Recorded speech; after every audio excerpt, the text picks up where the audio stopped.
So, we begin, let us meet the Dean of French Composers, who has traveled many miles and years to be with us today. Please welcome Gabriel Berger Faure. Perfect.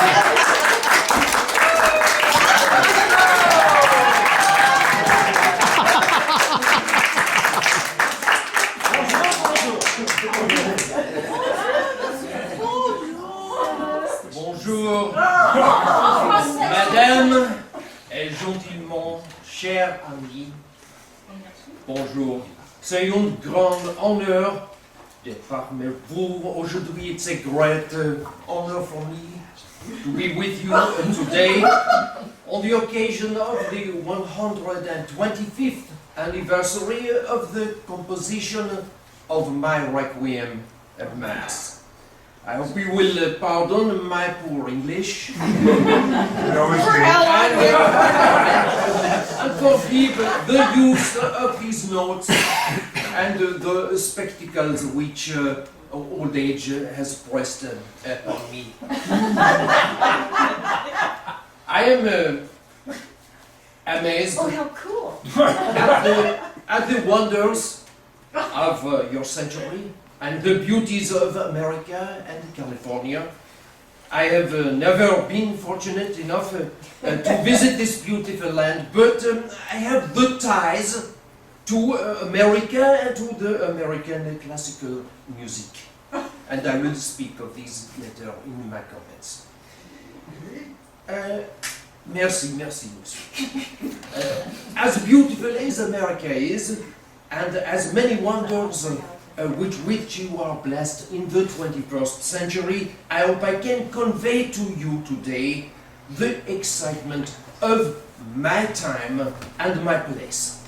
I was privileged to live in the artistic and musical center of the world in its day, Paris, the city of light, in the Belle Epoque, around the years of 1870. It's true that we French, even today, we are proud of our great culture. But in those years, it would be beyond dispute that Paris was the center not just of the painting and the sculpture and the architecture, but of science, engineering, medicine as well. Further, we had a sense of the joie, the joy of life and the pleasures of living.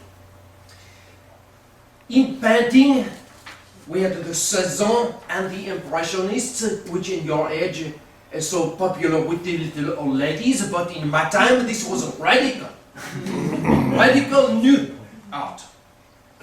In poetry, the great Mallarmé, you should get familiar with him. In science, the secrets of the atom were being revealed in France, in Paris, to Marie Sklodowska-Curie and Paul Curie.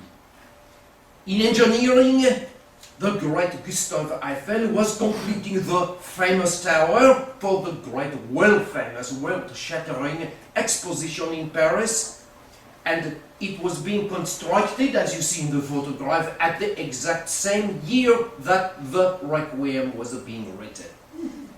In music, just a few of the famous composers of my age: Georges Bizet, César Franck, Camille Saint-Saëns, who played a great role in my life, and my pupil Claude Debussy and Nadia Boulanger. Mademoiselle Nadia Boulanger is my connection to America. Nadia, my pupil at the conservatoire, was herself the teacher of the first great wave of your greatest American composers, including Aaron Copland and Walter Piston, who you see here at a dinner with Madame Boulanger, and Virgil Thompson, Mark Blitzstein, and even your celebrated composer of today, Philip Glass, he studied with my pupil, Nadia Boulanger. Et voilà, avec your Professor Phelps, de tradition, de éducation dans musique. We all play our part. How important it is, we know. But I did not begin in Paris. No, no. How did I find my way to Paris? How did I find my way into music? Unlike so many of the composers who came, Bach, Mozart, Beethoven, who come from the musical family, there was no music in my family. My father, he was a cultured man, no? But he was a school teacher and he was an official in the school system. But my family, for many generations, were butchers.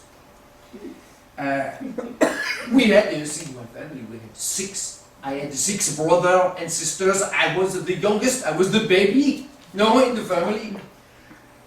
We were not destitute, but we were so poor that when I was born, I had to live in the country with the wet nurse for 4 years before my family could afford to have me come and join them in our little town. Even then, my family did despair of ever being able to give me an education of any kind, because they did not have the money for that. We attended the church in the town of Montgouzy, and they had in this church an harmonium, a little organ, and they had a little choir. I was not too interested in becoming a priest, although I tell you the story, and I was seen at the church when I was a child giving the full church service burial to the little grasshopper. but at this church I did teach myself in my spare time the harmonium. On my own I learned the harmonium. And a blind lady of some means at the church, she heard me play the harmonium and she sent me to the Niedermeyer school, the École de Musique Religieuse et Classique. I was 9 years old at the time, and I played for Professor Niedermeyer, and I received a full scholarship. My parents, they agreed to this, because they meant I would be fed, I would receive food, my school would be paid for, and they hope I would have the modest living as a church organist for my livelihood. So at age 9 years old, I leave my home and my family, and I went to Paris in 1854 to the école. I was a very happy, light-hearted, today even a very happy child, like even a light-hearted person, but I was a light-hearted young fellow. It was fun for me. I thought it was great to do this. It was there at the école that I made the acquaintance of the young Camille Saint-Saëns. He was only 10 years older than I was. He was a professor at the école, and he was already at that time an accomplished pianist and young composer. We began a lifelong friendship, just as all of you with that Professor Franz, no? The lifelong friendship make at the early age. I graduated in 1865 at age 20. What was I to do? Right? I had to leave Paris, and I became an organist at the church of Saint-Sauveur in Rhin, in Brittany, outside in the north of France. There, I must tell you, I'm afraid I showed what might be called the traditional organist's impatience with the pulpit. I was seen by the priest smoking the cigarettes on the porch of the church during the service. 4 years later, I was dismissed from my position for an even more serious offense. Having stayed out all night at the party, I was young, no, stay out all night at the party. I came back on Saturday, I come on Sunday morning to the service wearing the evening dress. I was dismissed. Clearly, I was more suited for Paris than for Reims, no? After some other appointments, I had the great good fortune to take the position of my good friend Camille Saint-Saëns when he left his position as the organist at the Madeleine Church in Paris. This is the great church built in the Roman style near the Place de Concorde. You go to Paris, you will see this beautiful church as a memorial to the victories of Napoleon. The site was the site of the former synagogue of Paris, which had stood on that site since 1185, 700 years, before it was seized by Bishop Sully on some pretext and torn down to make room for the Madeleine Church. C'est la vie. To give you a feeling for this place, I tell you, it was the church that was the site for the funeral of Chopin. You can imagine the great Chopin funeral. All the musicians of Paris attend for this.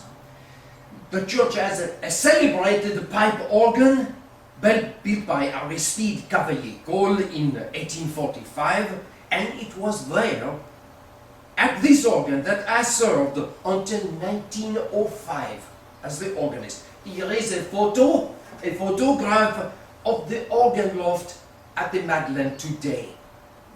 It was there that the Requiem Mass was first commissioned and first performed. I accompany the organ portion at the keyboard at the Madeleine, which you see with me. I also at that time returned to the Niedermeyer École as a member of the staff.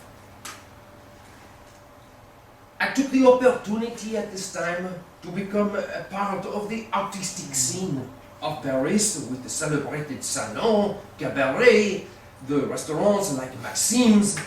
I was not wealthy, but as an artist in Paris during this era, a wonderful circle of creative people was open to me.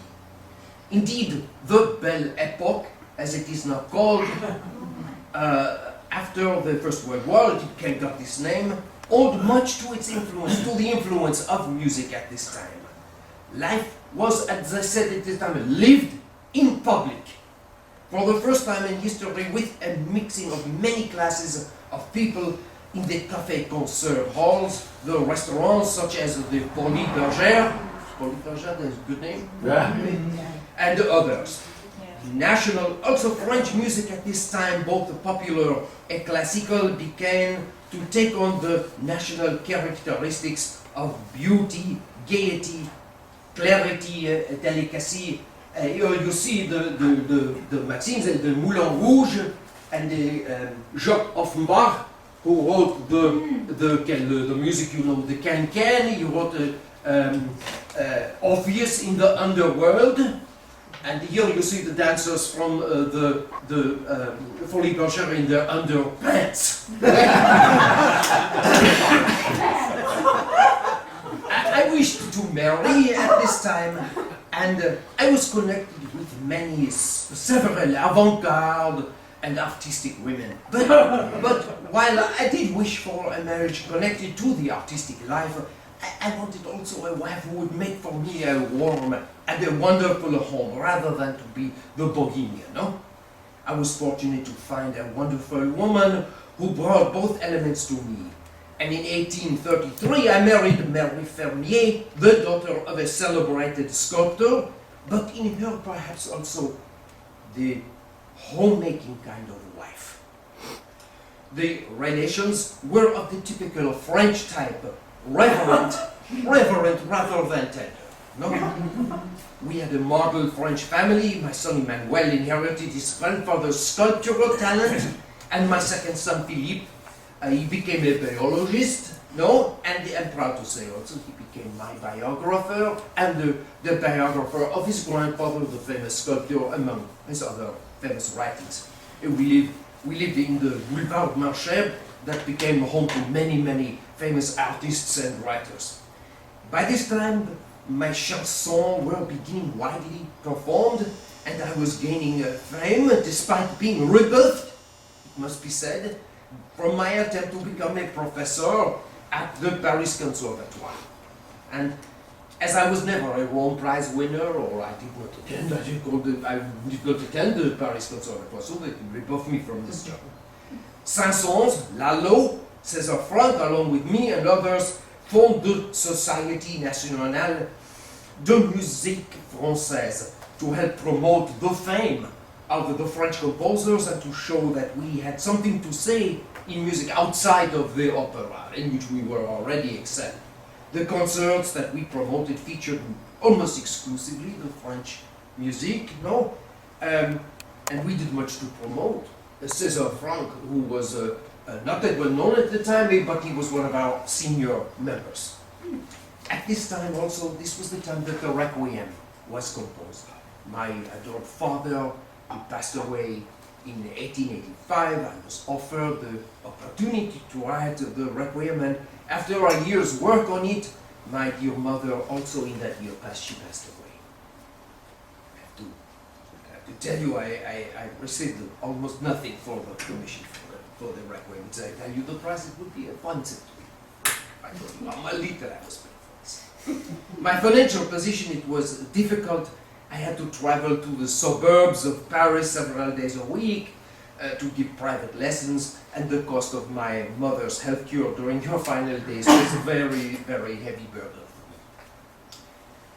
At this time, however, I was aided by my great good friend, the Princess Gabriel, the American lady, the former Mrs. Singer of the Singer sewing machine. You know this machine, the Singer sewing machine here in America. She became the Princess Gabriel in France.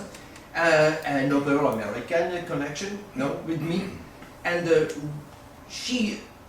I and so many great artists of my generation have cause to remember this lady with gratitude. The dark year of my parents' death, it seemed to lift, and I received the appointment as inspector to music school outside of Paris, and later a position as a teacher at the conservatoire. The politics of the conservatoire. Incroyable. The former director, Jules Massenet, Ambro Thomas, the former director, he died, and the board decided not to choose another director for the life appointment. My friend Jules Massenet, the composer of the operas Manon and Don Quixote, you know these, had expected to be named the director, but he refused to take the position under a less favorable contract than his predecessor Thomas. He took the moral offense, and in a fit of pique, he refused to take the chair of director. C'est tout, comme ça, So, what happens?